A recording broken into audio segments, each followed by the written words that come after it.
Hey, everybody, welcome to Spiritual Successor, a comedy video game design podcast played by two totally gamers, AJ Hart and Blake Ray. AJ, I have an issue with you. You have beef with me? Yes, I do. You know what?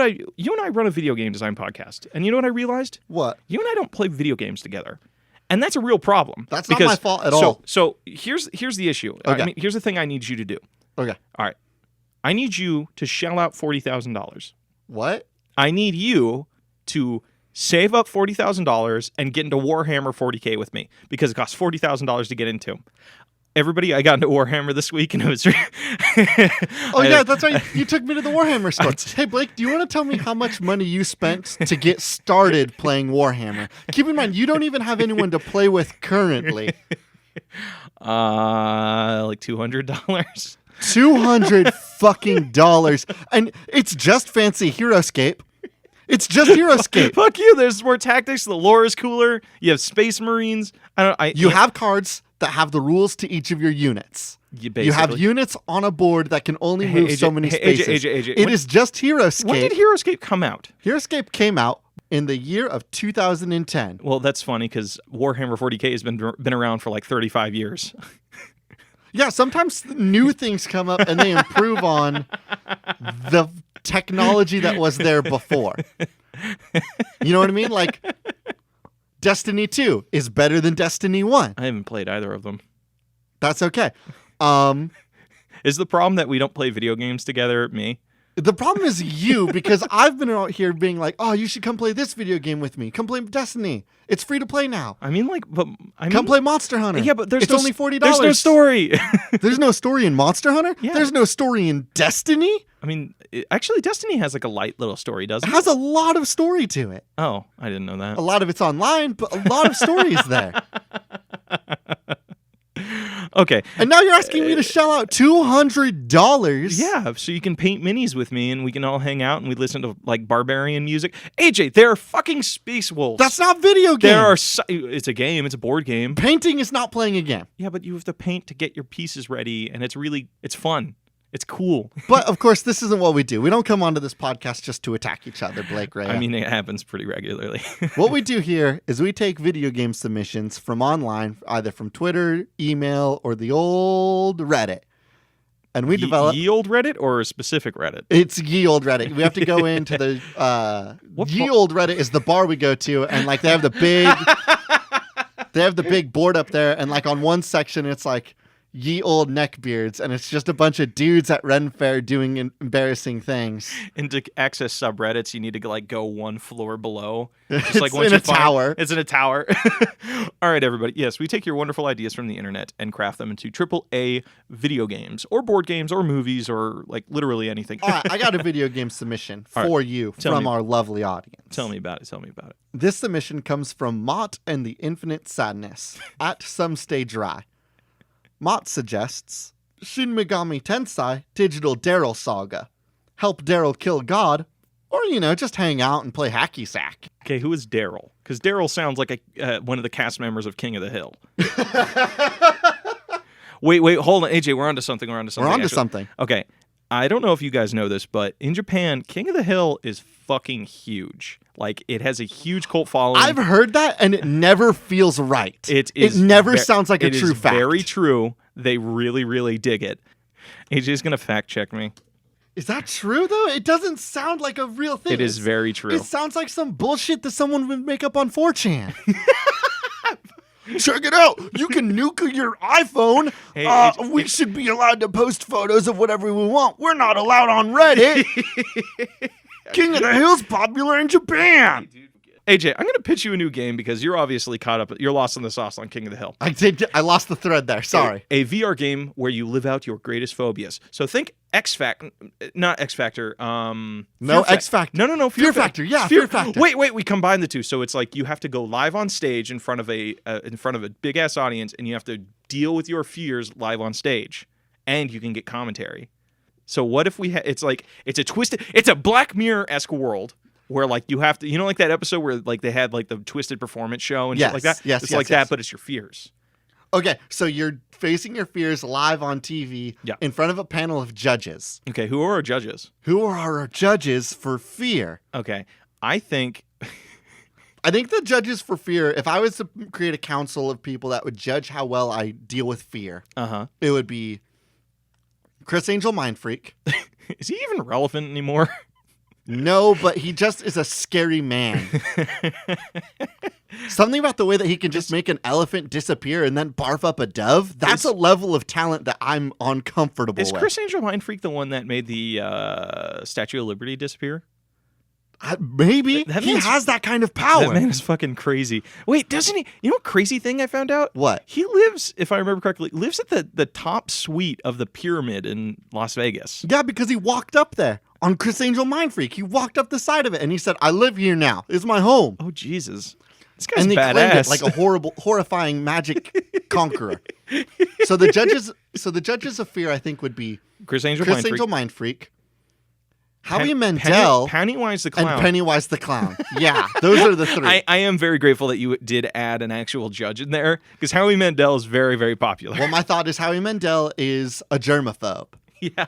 So he's constantly dealing with his fears at all times. Oh, shit. Can you imagine being on, like, if you're a germaphobe and you're, like, on a council of judges and you have a crowd of people behind you that are just screaming at all times? Yeah, Howie Mandel's probably facing his greatest fears at all times. And then he has to watch people get covered in goo and camel shit and stuff like that. So those are that's the council of fear. Chris Angel Mind Freak. Fuck, that's a good name. Howie Mandel, Pennywise the Clown. Oh, holy shit. Okay, I'm into that. So you how does it know what your fear is? Do you have to type it up at the beginning, or do you choose from a select list of shit? Well, Pennywise the Clown can sense fear. Well, no. I mean, like, game mechanic. Chris Angel Mind Freak harnesses fear and pukes up doves with it.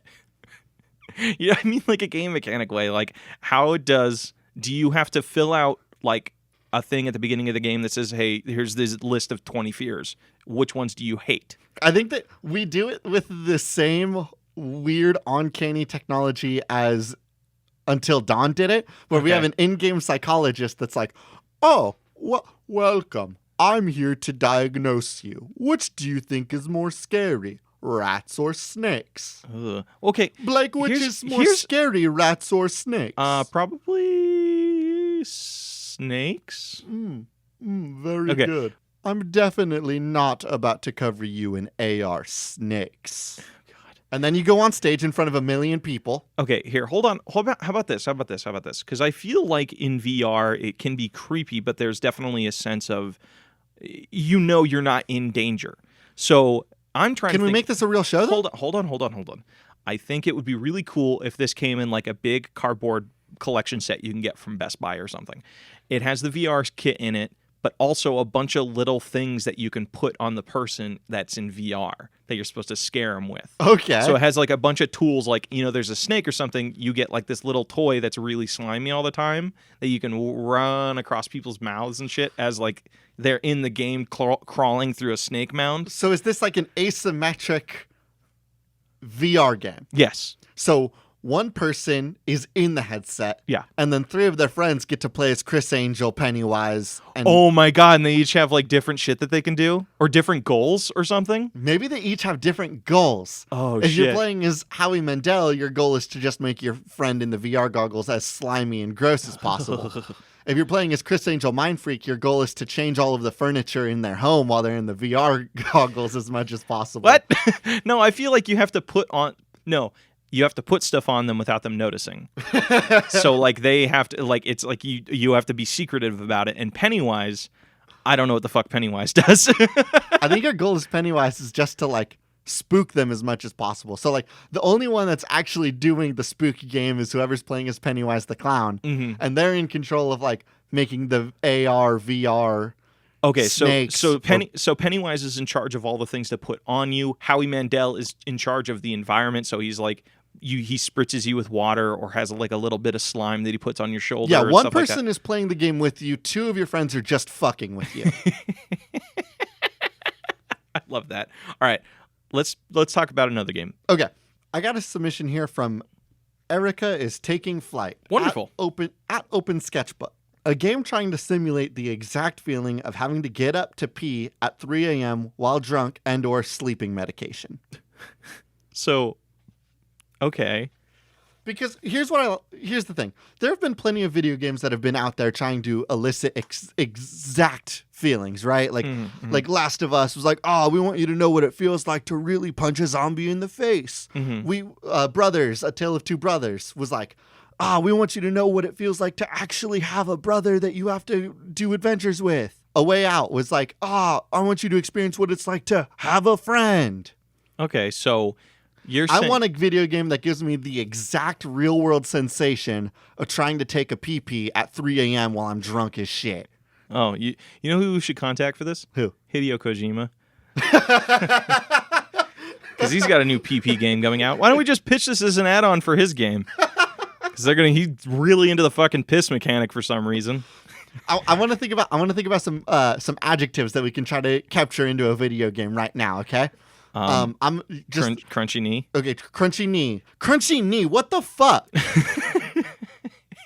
Like I'm getting my knee hit and it crunches. Like my knee crunches into a wall, man. Are you made of a plastic bottle? Why does your body crunch? Like I'm getting old, dude. You've You're seen me when 22. I get out of. You see me when I get out of a fucking chair. I'm 23. Thank you.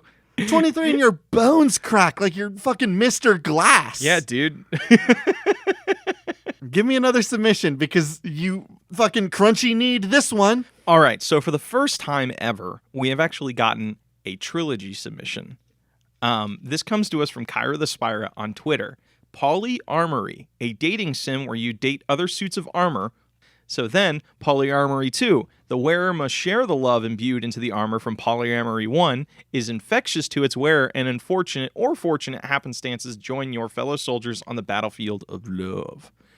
Pauly Armour 3, Total War. The armor has made its way to your world leaders, but strife in their relationships can cause strife for the world. Save the world by making the leaders of the world relationship a good one, or suffer the death of humanity. So, the sequels can use some work, but I think the core idea of Pauly Armour 1 is fucking genius.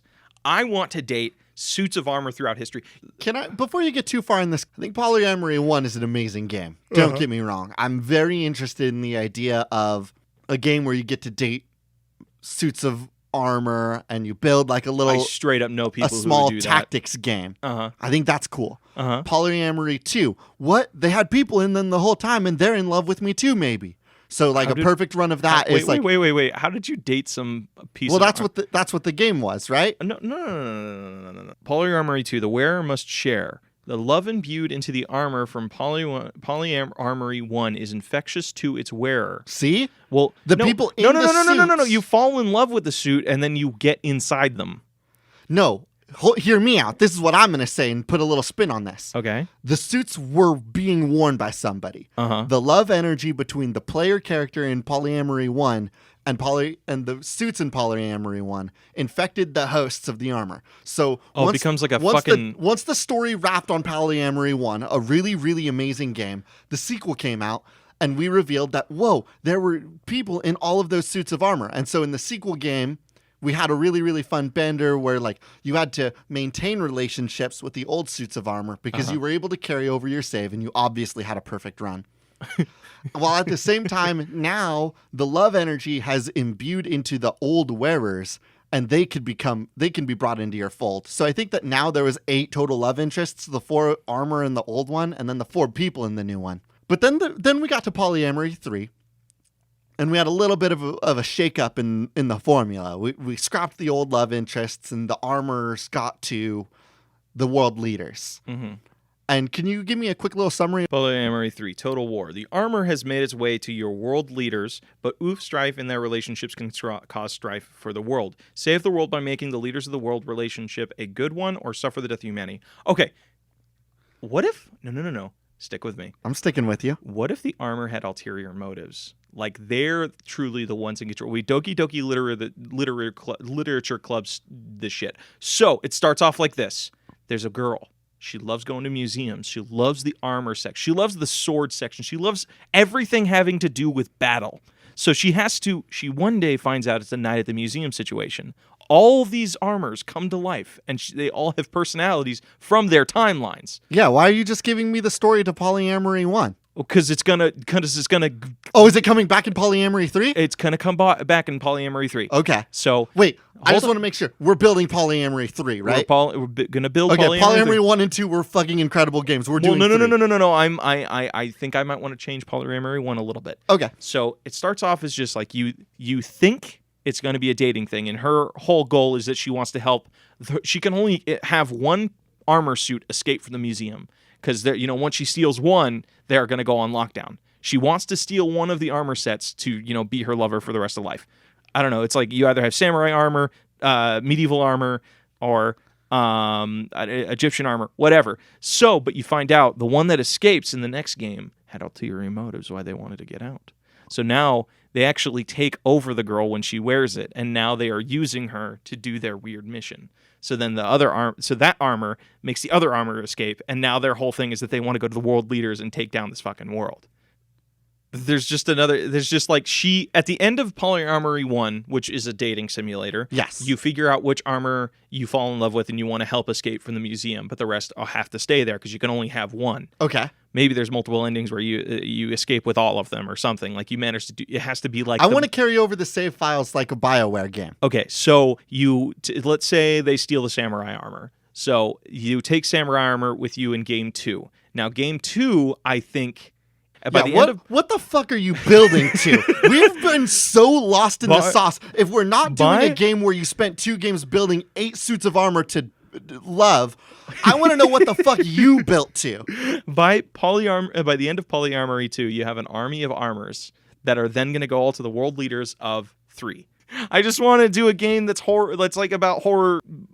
It starts off as a love story and then it turns into a horror story because I think that's what they were going for. Okay, it's like the world could end in this situation. If that's what you want, I want to roll back to my idea. Okay, 4 suits of armor in the first game. 4 people in the suits in the second game. Mm-hmm. A total of 8 people that were in love with you by the end of the second game.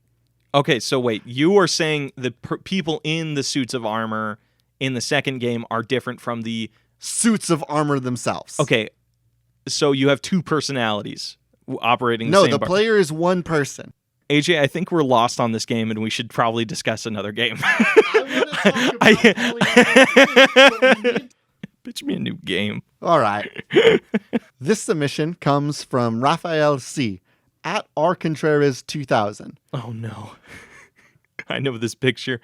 This is a photo image that says, it's a photo of Sonic the Hedgehog. Baron, it's me, Sonic. Listen, you must convince your father that climate change is real. This sounds like one of those shitty, like, 90s Scholastic games. You remember the army ones where you had to, like, shoot the letters to spell things? Like an edutainment game? Yeah, an edutainment game. This is absolutely straight up... Wait, this is the game that killed Sega. This is the game that caused the Sega Genesis to go down. Do you want to go back in time and release this? We're going back in time into the late 90s to release a Sorry, I was going to say Sonichu for a second. A Sonic... Wait, no, in the time machine. What? There's that one guy that made Sonichu. Is he in the time machine now? He came back in the time machine with us. Okay, and then I can't remember his name. Wait, Sonichu's a thing? Yeah. Well, you've never heard of Sonichu? Sonichu is a really bad comic book created by...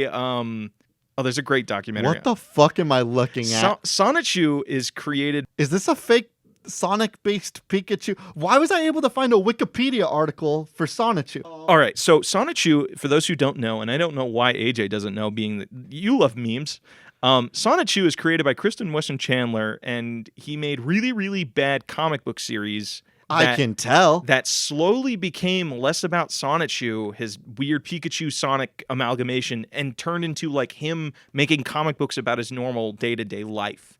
And like he would draw very pornographic images of him having relations with his friends, and they all cut ties with him. And it was understandably fucked up. This guy's really fucked up, and he got in the time machine with us, and he's going to help take down Sega. Now, or he's not going to help. Concern. We have to stop. Canonically, you and I have to go back in time to stop Kristen Weston Chandler to save Sega. I have a problem. Yes. You were telling me this now. Yeah, 1996. 1996, right now when we are. Yeah. I didn't know that he did this. He got back in the time machine. I don't know why you're making a big deal about Sonichu. It's always been Sonichu. Oh, Jesus Christ. What? It's always been Sonichu. No, Sonichu. You don't understand. Sonichu doesn't exist. It's an amalgamation of a distraught mind. What? No, dude, look, I can even show you the submission that I have from Raphael. It's a drawing of Sonichu, and it says, Baron, it's me, Sonichu. Listen, you must convince your father that climate change is real. Oh my God. Blake, it's always been Sonichu. Oh my God. Blake, it's always been Sonichu. So I think that this is a video game. It's an edutainment video game about Sega's Sonichu. Sega's Sonichu. And we're going to make the game that saved Sega, or the one that I still want to end Sega, and I want to end Sonichu's life. Wait, I thought you loved Sonichu. He's remember his classic lines like electric chili dogs and This bit's stupid. Wait, no. Down. I love this. Okay, so what I'm a little bit familiar with Christian Weston Chandler, so I can tell you some of the things that we have to make a game about. Yeah, let's do It's a game about Christian Weston. Let's do a Sonichu-based edutainment game where you are trying to use Sonichu to talk about climate change. I am super into this, but here's my only thing that needs to happen. All of the branding, all of the advertisements, all of the box covers have Sonichu on it. Sonichu is nowhere to be seen in this game. It's just Christian Weston Chandler. And the game is done in his really bad comic book art. So let me get this straight. This dude just made Sonichu Sonichu was his furry persona. Well, I don't know about that. And he used that to bang his friends in fiction? Okay. Here's the basic story. Christian Weston Chandler, he ended up creating this fake website for Sonichu in a competition that he ungraciously lost, and a lot of people kind of picked up on him after that, and his comics really boomed. Like, a lot of people started reading them, but to laugh at them. I'm scrolling through sonichu.com/cwiki/Sonichu_character. Yeah. And I'm not even halfway through the thing, and I'm seeing Sonichu being bent over by what I assume to be Amy. Blake, this sucks. AJ. Do you ever think about the places that I'm brought on this podcast because of you? Well, okay, I want to explain why those images exist. Christian Weston Chandler, huge homophobe, huge fucking asshole. Very, very, very, very, very bad person in that regard. So what people started doing is they started taking Sonichu and a bunch of his other creations and started making homoerotic art out of them just to piss him off. Because he's a fucktard. This is the most bizarre shit. Dude, Christian, if any of you are interested in checking out a cool documentary on this, go to Frederick Knudsen or Down the Rabbit Hole. Great documentary series that covers this guy. Fucking, he's weird as shit, dude. I don't want to do a video game with this man. Dude, you know what's even crazier? I'm moving on. Yeah. Can I pitch you a game? Please pitch me a new video game. I was not expecting... We'll see what the fuck I can splice together of this rabbit hole exploration. Okay. I have a really fun one from Mr. Gazer at Twitter. You play the accountant in a firm that insures kaiju attacks. The less you can pay out, the higher you score. So you are like Are you like a door-to-door salesman that's selling kaiju stuff, but kaiju are... Like, are you in the know while somebody else isn't? So, like, do you know about kaiju before they attack? And then you have to try and sell it. Or go door-to-door selling kaiju. I love the idea of, like, a person... I think you're a normal insurance person that is trying to feign innocence about kaiju attack, but the person on the phone knows that there's been a kaiju attack. Like, they're very aware that Mothra broke their whole ass house. So why... So they're calling the insurance person, and they're like, hey, I had like a buck wild giant moth kill my house. And then you on the insurance end are like, I don't know if we cover moth insurance. Like, have you considered contacting an exterminator? Wait, but isn't that what you pay them for? Like, you pay the insurance company to be... Yeah, but the insurance company is always out to fuck the consumer. Oh, so are you the person on the line trying to fuck the people that You're the person on the line trying to fuck the consumer. And so they're like, help, help, help, help, help. A giant lizard shot a giant laser and destroyed my business establishment. Excuse me, sir. What colored lizard was it? Was it a black or a white, a green? It was a giant red lizard. I'm sorry, we don't cover red lizards on our insurance bracket. Thank you. Exactly. It's that energy. So what's the game? Are you just... I think you can do a funny thing where it's like it's somewhat of a dating simulator in the memory aspects of it. Have you ever played Honey Pop? Yeah, it's like a visual novel, but with trivia. Yeah, right? so like you have to remember who called, and you have to remember specific details that they were saying. So like when they go through and say, yeah, this lizard attacked me, this red lizard came through my house and attacked me or stomped on me. And then you have to like remember those little details. And be and you gotta be like, this is Jeff, right? The one that was stepped on the lizard? Mm-hmm. The big red one? So it's a memory game. Yes, it's like a trivia-based game, and like people will continue to call back, and you need to, 1, prove that you were listening to them on their previous calls, and 2, shut them down again and remember the lies that you told. Okay. What happens when you fuck up? You lose money, I'd imagine. Yes, you lose money when you fuck up. So, like, if you end up messing up your lies, it will all come down on you, and then you will have to pay out. But what's this? There's an 89-page PDF that comes with the video game. You have to study it? If you fuck up on that, you're going to have to pay out. Oh, my God. Okay. If you say that you don't cover insect insurance, well, actually you do. You should cover Mothra. Yeah, but you don't cover moths. Like you cover insects, but just not moths. You cover flying monsters, but you don't cover insect flying monsters. Yeah, it's a bunch of weird, you have to bullshit. memorize 89 pages of semantics just to fuck the consumer. So basically, the city, it starts off as a really peaceful day, and you just open your insurance company, but you have very little money, so you can't really pay out everybody. Yeah. So you see on the news, oh shit, hordes of kaijus have invaded, like 10 different it's the new Godzilla. It's Godzilla King of Monsters, where like 5 different kaiju are in one area. Yes. You need to know all the details about the kaiju. So maybe it blends like research. Like you actually have to like look at details, or you have to watch the news, or you have to go see. Maybe you have to sneak into a facility and get like hidden pictures on these things to know what they look like or know what abilities they have. That way you can like insert clauses into your bullshit thing. Yes, you can add clauses. You can add clauses and stipulations into your agreements. And then you are constantly called throughout the day from various people. Some people call back. Like one person calls at 10 in the morning. Their husband died, and they because he got squashed by the green lizard. They call at 10 in the morning. The green lizard was shooting water everywhere, so you could fuck him and say that you don't cover floods. You don't have flood insurance. We don't cover water damage. I'm sorry. Okay. Do you want to do some lightning round stuff? I want to put a pin in this one, actually. I do really like this one. Let's put a pin in it. Let's do some lightning round ones. Yeah, I got one right here from the loveliest Felix, at Lovely Felix. This is an image that says, a game like Viscera Cleanup Detail or Serial Cleaner, but you are this man. And it is an image of another posting on a telephone pole. I can remove blood stains. And it has a photo of a man looking at a carpet that's got some black stuff on it. It's probably blood. And then after, it's gone. And his lips are red. And then underneath it says, works best when fresh, so call immediately. A little tricky, my aunt taught me. Works for blood only.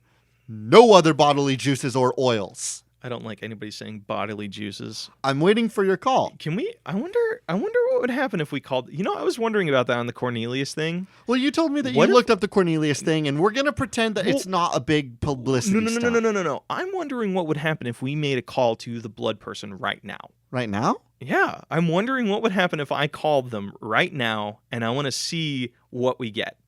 Let's do it. Okay, we're gonna do it. What the fuck happens if you call this number? I don't know. Like, I was curious about that with the Cornelius thing. I'm actually legitimately afraid of what you're going to do right now because, like, what if this is a real guy? What if this is a real guy that wants to slurp up blood? I'm imagining it's not, but this isn't from Pennsylvania. Okay. I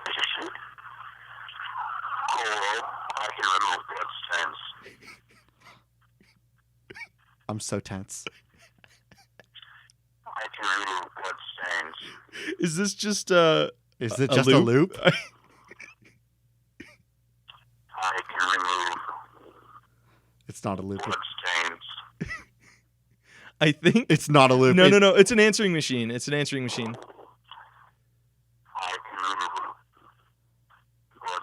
bloodstains. Please leave a message after the tone. Hang up. We're gonna leave him at. Hello, this is Spiritual Successor Podcast. I have a huge mess of blood on my. Stop. Shut up. I have a huge mess of blood on my 8-foot beanbag. Do you think you can help us out? Give me a call back at. I was gonna give him my real phone number. Don't give him the phone number. Don't tell him shit. Hang up. I was not expecting him to leave a message. I'm so fucking uncomfortable, Blake. You know what? Look at this man. He's totally normal. He just does blood. He just licks up blood stains. Were you hearing the same way he was breathing as me? Like my hair's standing up, Blake. Man, do you see this shit? I'm fucking Are you like legit like Yes, weirded that's like out? Legitimately fucking creepy. like this is how I thought creepypasta start. I thought you were doing a bit, but now like you actually no, look like you're really this is upset. beyond a bit. I'm like legitimately haunted What? It's by cool. that. It's like a fucking like a person cleans up blood with their mouth. Maybe I don't know. Or What if I get a message? I got to play it on the next podcast. Like how fucking crazy would that be? you're gonna get fucking murdered. Speaking of murdered, this comes to us from Leonard Spock on email. Octopus Assassin, a hitman that can fit through a hole the size of a quarter and his 8 limbs with suction cups. Your items are limited by what you could actually fit along with you through the openings. So it's like Octopus Dad, but you're an assassin. Maybe this is a sequel to Octopus Dad. It's just Octodad. It's Octodad. Although but I am like, interested in Octopus Father. it's like a really cheap spin-off. Octopus Father. That's the sequel to Octodad. Oh, really? Octopus Father. I don't know if you're kidding me or not. I don't know enough about Octopus. The game that we're about to develop is Octopus Father. Okay. The business version. The serious, edgy sequel to Octodad. So he's an assassin and you have to balance day-to-day life bullshit as a dad, but then you also have to do your assassinations. So Yes. like you Well, maybe you this have is to the job that Octodad has. That's what I'm saying. Like Yeah. he is a hitman type that has been paid to do these things. Yes. And he's maybe like him being a dad is kind of an undercover thing. That- like maybe that's the cover. Maybe his wife is also an assassin. So we do like some Mr. and Mrs. Smith shit. So like so maybe like they actually oh god, you know what'd be so cool? Like it's a 2-player game. One person plays the wife. One person gets to play it like a normal ass Hitman game, No, and no, the no, other no. person has to play it like Octodad. No. You play a husband and wife duo assassination team that are both physics based. So you have to balance your life of managing your kids and then having to go out on hitman missions. Well, no, think about this. You could do some amazing scenes where it's like there's the kids in the kitchen playing and you are being invaded by assassination octopuses. Yes. And you This have is to fight. cool. You have to fight them before they disturb the kids. Like you have to fight them, but not alarm the kids. Yes, So- I'm in for this. I'm still adamant that Octodad plays like Octodad. The mom gets to play like Hitman. So are they just like?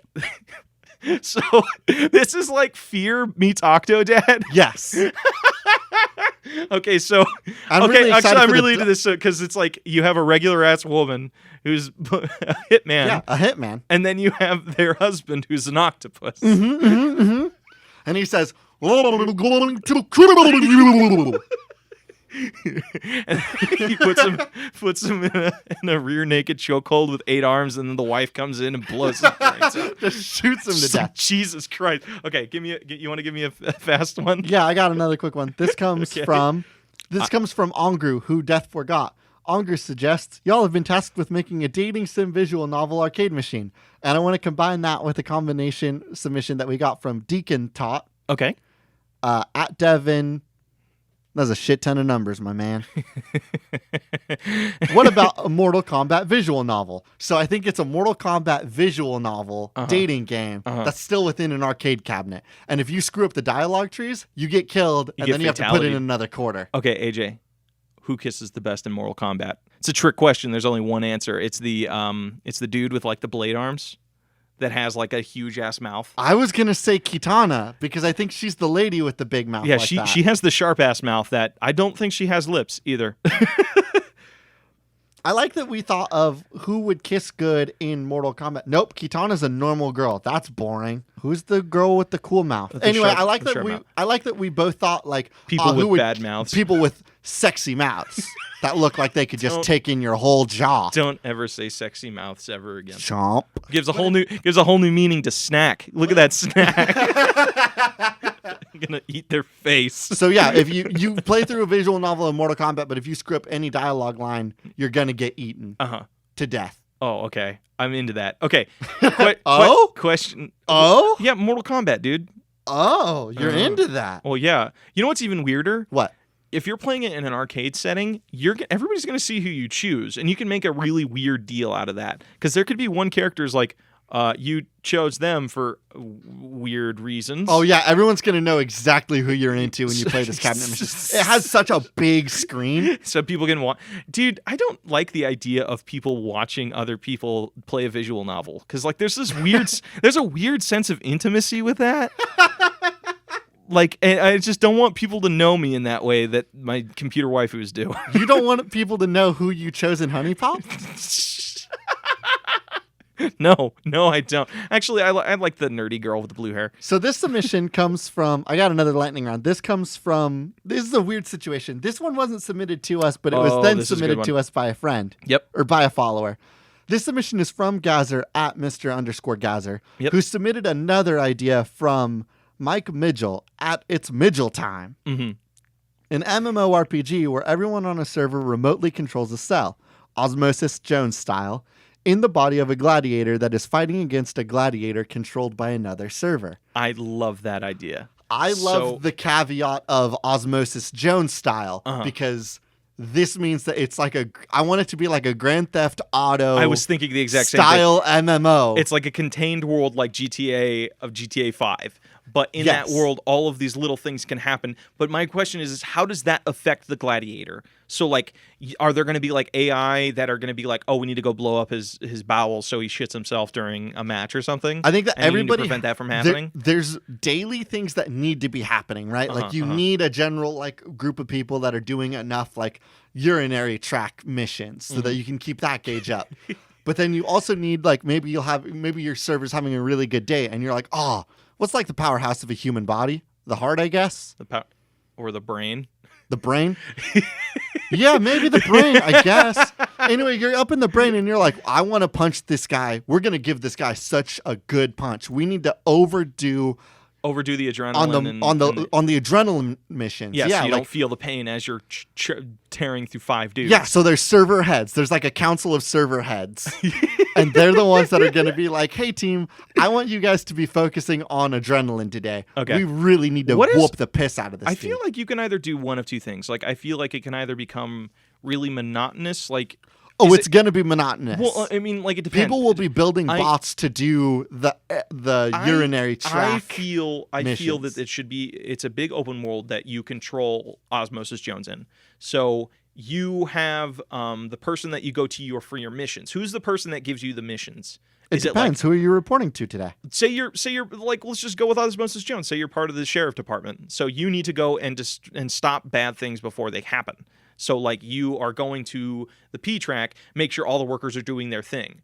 Or maybe it can even be like a gamer situation where you can be like, I want to be just a regular person or I want to be a fighter. I think it's that you get to do... There are different classes. So Yes. like you can be a worker. There's jobs. Yeah. And there will be a lot of people... I want it to have sort of like an EVE Online thing. People will play and they'll just be like, I just help circulate blood in this game. I'm one of those players that brings all the white blood cells to the wounds when they happen. That's my whole job in this game. And that's like the mini game for that is like timed stuff. So you need to get your package delivered. You're a taxi driver. Yes. You're a taxi driver that takes the white blood cells back. It's crazy taxi for the white blood cell drivers. It is like for the people who are making like systems function, like going from point A to point B, is a puzzler. So like it's like also from Minecraft. all the different jobs have different little like mini games. Yeah, and then the fun one, not the fun one, but like the biggest one to play is the sheriff, where you're going around. You have to actually like fight people. Yes. But in the middle of all this stuff is happening, there's crazy taxis running around. Yes, like, yes, all yes. exist There are in one people that are world. playing as like the people that take everybody places, and then yep, there are yep. people that are playing as the white blood cells that actually have to fight the infections. Yep. So it's like just a bunch of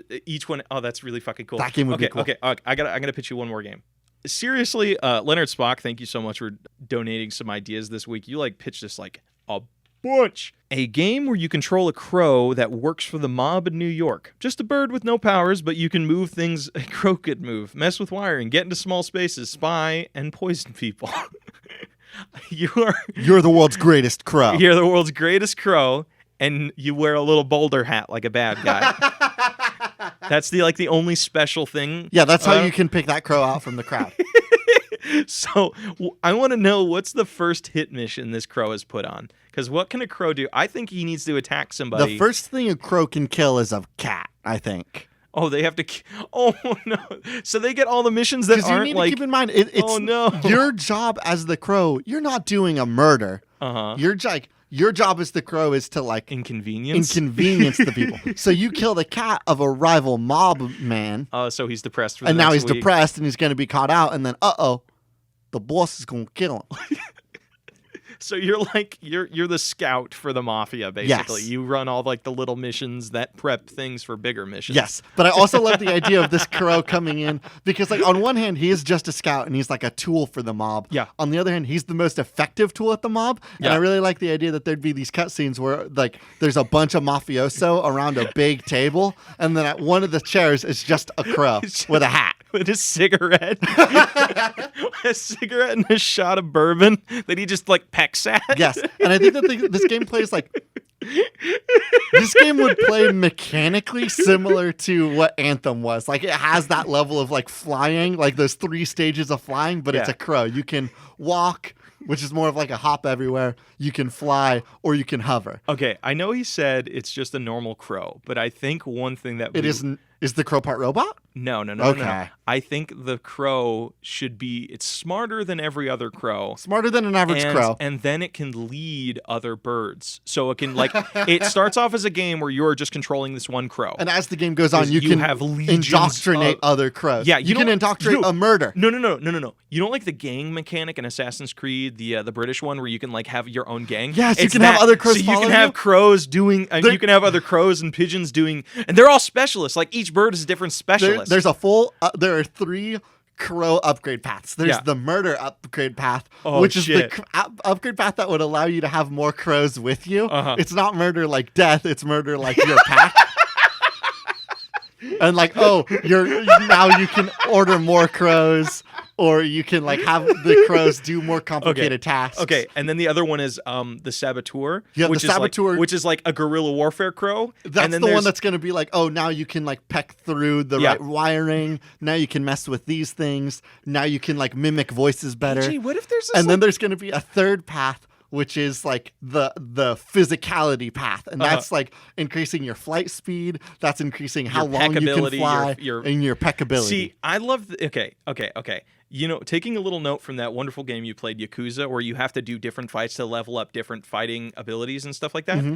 What if, like, to level up in those 3 different tiers, you actually had to go do specific style missions or things? So, like, let's take the murder of crows thing. You have to do a lot of things that involve saving crows from other places. Like, you know, like, have you ever seen the thing where they just throw a net and catch like a Yes. hunter pigeon? You have to save them from there. But to level up your flying and pecking ability and stuff, you have to do flight challenges, and you have to enter an underground crow fighting rink. So it's like crow racing ring. no, they have to be like, it's in the basement of some bar, and it's just a bunch of crows that are fighting each other. Because I think the idea of like a police officer, like, hey, we're hearing fighting going on down here, and then you just see a bunch of crows look up at him. Like some of them have dollar bills in their mouths. Like some of them are taking shots with like earthworms in it. Oh, the other crows are the ones that are making bets. Yeah. And you have to enter, like Sherlock Holmes, that scene where he's like in the fighting rink. You're that, but you're a crow. Yes. The best example of this, do you remember, you didn't watch too much Samurai Jack, did you? Nope. There's one episode where he pissed off a guy, a wizard at a ramen shop, and got turned into a chicken. So the whole episode, he's just spending he has to fight in an underground, like, chicken fighting robots thing. Holy shit. So it's a crow. I love this game. I think this game. I think this might be the nugget. nug. Yeah, this is it. Okay, let's keep moving. Let's keep going through these lightning rounds. We'll come back to this one. I want to do 3 more lightning rounds before we come back, okay? This is again from Erica. Thank you so much, Erica. God, you're wonderful. We love you. At Open Sketchbook. Hitman, but you do pranks instead of murders. Twist on that, you actually still do murders as well. So it's like an overly complicated game where you're like sandboxing and trying to get people to go places, and they're like, kapla! I got a pie in your face. Ah, that sucks for you. And the guy's like, oh man. And then plot twist, the pie was poisoned. It's filled with like acid and shit. Filled with acid So and it's poison. like you are a hitman that specializes in prank killing. Everybody has their own specific murder tools, but yours is everything in Carrot Top's bag. And it takes place in the... You're Carrot Top. Carrot Top! You play as Carrot Top, and you're out there doing murders. Yeah. And you have to do gags to kill instead people. of like having briefcases filled with guns and like a briefcase filled with a sniper rifle, you pull it out and it's a briefcase filled with an oversized pencil. And you just have to like, the opening of the game is them going to like the top of a building and pulling the pencil out of their bag, and they're just looking over the edge, like just like angling it just right, and then they drop the pencil and it just pierces a fucking dude's head. Okay, I got one for you. This also comes to us on email from Leonard Spock. A Rube Goldberg game that uses the physics of astronomical objects like magnetars, black holes, and pulsars to accomplish a goal set by the game, like force two suns into a binary orbit or obliterate life on a planet. So you have control over the galaxy, and you have to like have them interact with things in a certain way. So like anytime anything gets close to a planet, you know they'll start spinning with gravity. So you can use that to be your momentum battery. I have a weird thing. Okay. This feels like it would be like the most charming mobile game. Like on your Really? phone, like a mobile puzzler, like Really? like those cut those ropes games, or like Angry Birds. Like it would just have a bunch of different puzzles with a bunch of different goals, and it would just be like a physics-based like puzzle goaler. Oh, I like that. That's really cute. Okay. This comes from Kyra the Spira at Kyra the Spira. Madden and NBA style games, but instead of pro sports teams, the teams are rosters from different shonen anime and manga. Oh shit. So we take it like, because I love Warhammer now. We take it like It's a tabletop game? No. Have you ever seen? They basically made a football version of the Warhammer universe called Blood Bowl. Oh shit! Yeah, I remember Blood Bowl. You do Blood Bowl. That was a Warhammer game? Yeah, those are the characters from Warhammer. Whoa. Yeah, dude. The orcs are fucking great. So we do something like this. So it's like you have a turn-based sort of system of anime characters that are playing instead of what are some famous games from anime? So like you want like a good anime game? What's Naruto's baseball is what I'm saying. Do they do like any... I think they just have baseball. I don't think they ever played sports because like everything just revolved around being a ninja lot and bigger eating ramen. issues. Yeah, like people invading and shit. What's like a sport for anime? Like a sports anime? Yeah, like a sport anime. I think they like... Or like a sport that's just in an anime. Because Yeah. like there's basketball animes. Well, no. I mean like a sport that's unique to anime that was only achieved in an anime series. Kaijo. What's Kaijo? That's the one with the girls that slap each other with their butts and their boobs. Oh god. Okay, I thought you were gonna go with that cool one where it's like it's bento fight, or people depending on what. That's not a sport. That's just people beating the shit out of each other for bento boxes. Wait, now hear me out. Okay. What if we take that Kaijo anime where it was just girls beating each other up with their boobs and their butts, except it's just a bunch of anime characters like Naruto and Ichigo. People who... Hold on one second. Like people who don't have butts? Like people that don't... Like, we take that very, very, very fan servicey show. God, that's just sucked. And just make it with real anime characters. They're forced to play the sport, but they are not built for it. Exactly. So they need to they need to improvise. I want to see Naruto make a bunch of shadow clones and slap somebody with a bazillion butts. Naruto's not a good example because he can do sex. Because he's gonna. Oh, you're right. Yeah, he can turn into the Kaijo. Yes. Okay, Kaijo. Okay. Yeah, no, he's prime when he goes sexy jutsu, it's prime Kaijo it's material. Just Kaijo at that point, isn't it? But you have like Luffy inflating himself to be inflated butt bounce. I can picture Luffy doing that, just like I need a bigger butt now, and then just inflates his own ass. Luffy would kill at this game, actually. God, he'd be so good.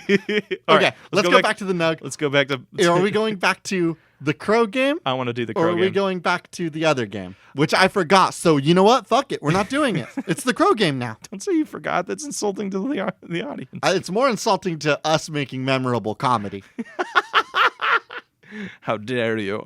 Fuck you, Okay. me from 20 minutes ago. Okay, Your jokes okay, weren't okay. good enough. Okay, so we have different. We discussed how you do the physical thing. We discussed how you saved the how you amass your increased gang your of murder. birds. It's a murder. God, that's such a cool fucking name. Now, how do we increase the guerrilla warfare bird? I think that you increase the guerrilla warfare bird. I think by Style. planting bombs. I think by planting I think that one's probably the most complicated to upgrade. Actually, ooh, I have a good Partially idea. because of bombs, but I think that also like maybe that one more than the other two is locked to story progression.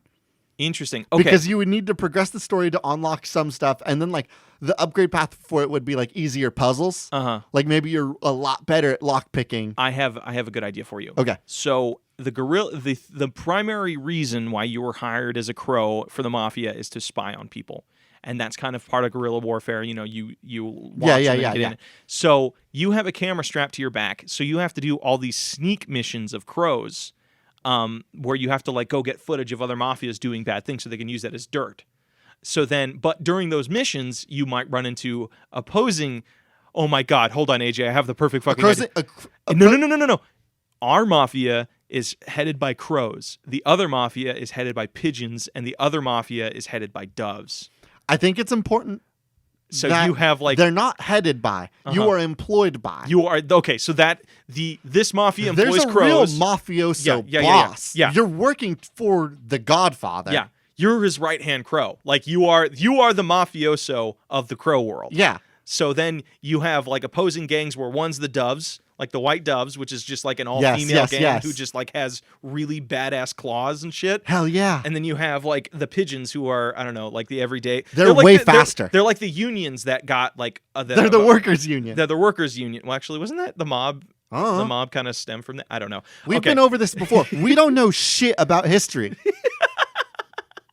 Okay, so you have to go through this. What is this game build to? Like, what is the final level? And if we do that, I would feel comfortable going to patch notes. I think that the end of the game. Oh, okay. So it works kind of like the Assassin's Creed games, where like there's we have these other factions that are out there that all have different control over different parts of the city, and so you have to go through and like weaken areas, and then once an area is sufficiently weakened, you can initiate like a raid on that zone, And just it's and like covered there in will be crows? like a real no. There will be like a real like warfare scene that happens there. Oh, You shit. can then run around and help fights there, but depending on how weakened that zone is, like let's say that like you've managed to get a lot of their cars out of working order.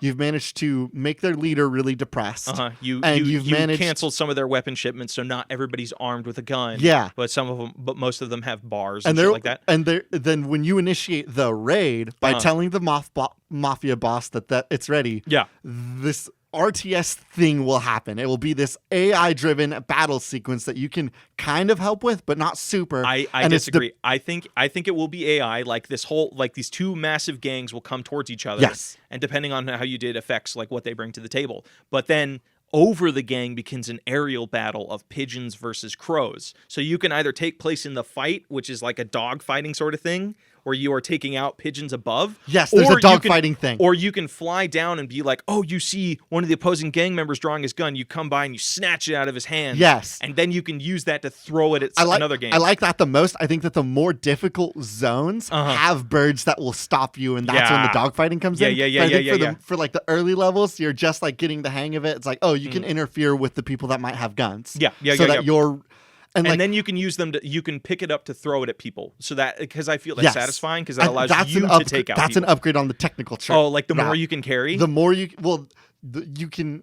The you have more to do grip the, str- you the have more to upgrade the technical claw strength route you have. because then your bird would be smart enough to know that you can give a gun to an ally. Ooh, that's so fucking cool. And you know what a little piece of resistance? What's up?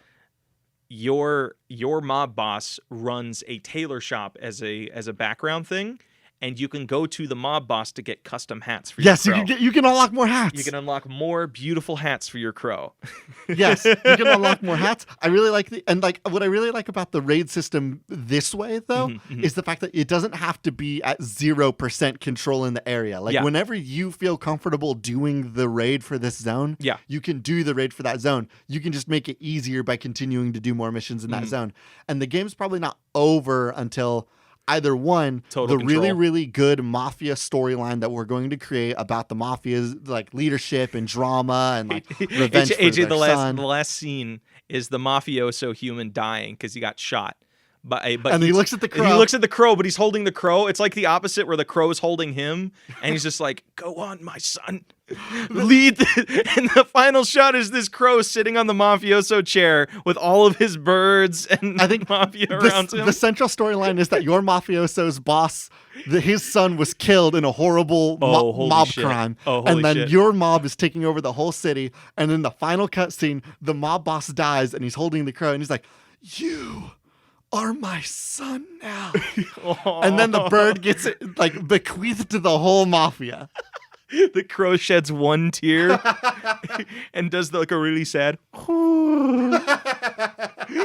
What is the name of this game? I think I want to go with either something wacky or like I think the obvious one is Murder of Crows, but like I'd say Uptown Crow would be fun, or like Mafia Crow or the Crow Mafia. I want to try something a little bit wackier because I know like our last game was like not really all that funny. Yeah, and I want to try a good wacky name because fuck, it's a crow We working need for a the wacky mob. game for it's the a crow crow working mob, for yeah. the mob. You know, is it just called Murder for the Mob? Maybe it's Murder for the Mob, but it has a crow. Like it's Murder for the Mob, but in like a really nice looking font. It sounds like a pamphlet. Murder for the mob today. Yes. Okay, Murder for the mob. I fucking love that. Okay. So we shall black out the skies with murder. All right, are we ready to go to patch notes? Yeah, I'm ready to go to patch notes. Hello, everybody, and welcome to Patch Notes. We have a wonderful little announcement. AJ and I are working on doing some new video content that we're going to be launching next week on next Monday. Week. It's a little surprise. We'll talk about it more on the podcast, but a little hint. The next podcast, it's going to be very fan-centric. It will be fan-centric. If you've been giving us submissions, you're going to want to check this one out. Awesome. All right, so... And if you guys want to be featured on one of our next episodes, make sure to give us a submission at Twitter, SpiritualSuck with 2 C's, email spiritualsuccessorpodcast@gmail.com, or you can just go post on the Cool Games Inc. Reddit if that's convenient. And another thing that would be a huge help to all of us over here is if you guys would be willing to share this podcast with a friend. All of our growth so far has been just through you guys sharing it to other people, knowing people that might be willing to check it out, and doing that more often just helps us keep going, and it means a whole lot to us. Yeah, your guys' word of mouth has been crazy. Like we've grown like in the past month alone, just like we nearly tripled our numbers. Yeah, just because of you guys. So we're very grateful, but we still want to continue growing and hopefully make some more people laugh, you know? All right, and one more thing. If you guys could leave us a rating or a review on your podcast platform of choice, it would greatly help us out. We actually, for 1 hour last Tuesday morning, we were number 1010 on Apple Podcasts, on Apple Comedy Podcasts. So if you guys could give us a help, we'd greatly appreciate it.